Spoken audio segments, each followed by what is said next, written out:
To Washington now, where a group of lawmakers have introduced a bipartisan bill looking to ban TikTok here in the U.S. The legislation follows warnings from the FBI and cybersecurity experts who say China could use the social media platform for spying. For more on this, let's bring in NBC News Capitol Hill correspondent Ali Rafa. Ali, good morning to you. So first of all, explain to us how this bill came together, who's sponsoring it, what exactly is in it.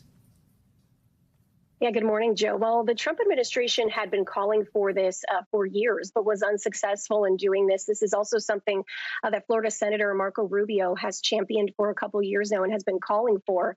But it wasn't until Democrats across the aisle and the Biden administration started also sharing these concerns that this really picked up steam. You know, just in the last few weeks alone, we've heard from Treasury Secretary Janet Yellen, FBI Director Christopher Wray, raising these concerns about TikTok and its parent company ByteDance and security concerns over how American user data is being shared with possibly the Chinese government.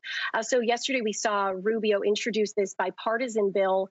The bill also has a partner bill on the House side that's being championed by Republican Congressman Mike Gallagher and Democratic Congressman Raja Krishnamurthy. And it's called the Anti-Social CCP Act. It aims to stop the operation of TikTok and that parent company ByteDance nationwide over these concerns that the Chinese government is using this user data of American users and sharing it with the Chinese government for possible espionage purposes. Senator Rubio is saying that that sharing of data is something that's actually required by the Chinese Communist Party. So this is something that has been called for a while now, but like I said, has gained steam over just the last few weeks. Ali, you mentioned some of the past concerns, including from the Trump administration. Some states have actually taken the step of banning it from government employee devices. Remind us here, why is there this sense of urgency in getting this passed on Capitol Hill now? And also, what's TikTok saying about all this?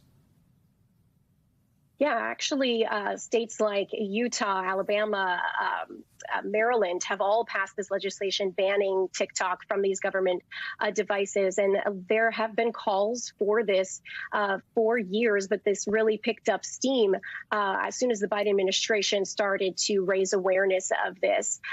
There's already an ongoing national security review of TikTok, but this has really taken a while to see bipartisan support for this legislation. Then, meanwhile, you have TikTok, who is saying that they are working on not having these the American user data being stored in Chinese data centers. They're saying that they are working on having that data stored in U.S.-based data centers. They said in a statement yesterday also that they'd continue to brief members of Congress on those efforts for them to be able to store that data on the American side. So, Ali, let's talk about what's next. When might this be voted on? And if it does pass, what could be the impact? So it's still unclear where this is going to go and when this is going to be taken up in the future. It's still pretty telling that this is a bipartisan bill that's gotten bipartisan support. But considering all of the things that lawmakers are going to have to do during this lame duck session before a new Congress is sworn in January, it's unlikely that we see some significant movement of this bill before January. But it is telling that this is, like I said, getting bipartisan support. If this does pass, it could have major impacts. We know that TikTok is one of the most popular apps across the world. Specifically in the United States, it has around 80 or 90 active users. This is a huge news source for a lot of young Americans. So this could definitely have some big implications if it does pass in Congress. All right, Ali Rafa. Ali, thank you so much.